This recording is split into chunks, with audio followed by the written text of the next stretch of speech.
Kanang kamay, unang daliri. Pangalawa. Pangatlo. Pangapat. Panlima.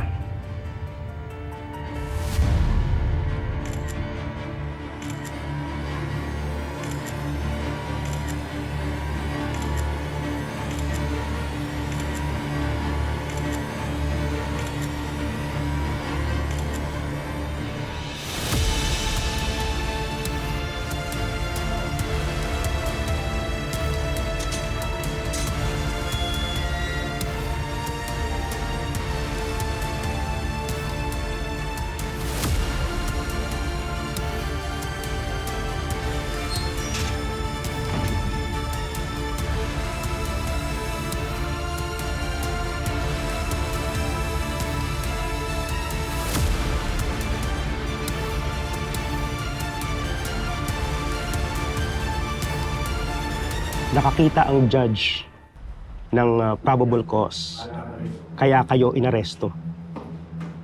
Now, under the law, non-bailable ang kidnapping pag malakas ang ebidensya ng prosecution. Pero hindi ibig sabihin automatic na hindi kayo makapag-bail. Magpa-file tayo ng petition for bail. Magkakaroon ng bail hearing. And from there, magde-decide ang judge kung papayagan niya kayong makapagpiyansa. Attorney, isa lang naman pakiusap ko sa inyo eh. Gawin ninyo lahat. Huwag lang makulong si Doc. Wala siyang kinalaman. Hindi dapat siya makulong. Hindi siya dapat nandito.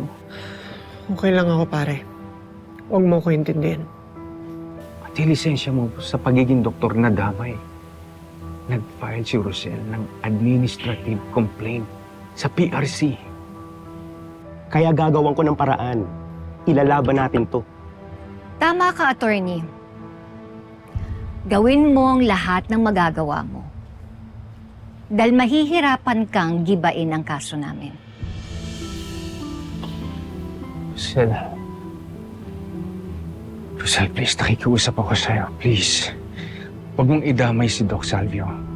May pamilya siya, may anak. Please lang. Sana, naisip mo yan nung niloko niyo ako. Chris, mahigit 20 taon.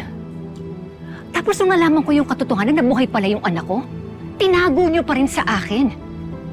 Kaya dapat lang na makulong kayo. Rosel, bakit ganyan ka? Parang ang tigas ng puso mo. Baka gusto mong ibalik ko sa'yo yung tanong, Chris. Bakit nagawa mo to sa akin? Bakit ninakaw mo yung anak ko? Dahil gusto kong ma-experience maging ama. Ayaw mong ipakilala sa akin ang anak natin. Ikaw ang unang nagdamot. Yan ang sagot mo? Tama ba yung katwiran mo, Chris? Sisiguraduhin kong hinding-hindi kayo makakalabas dito.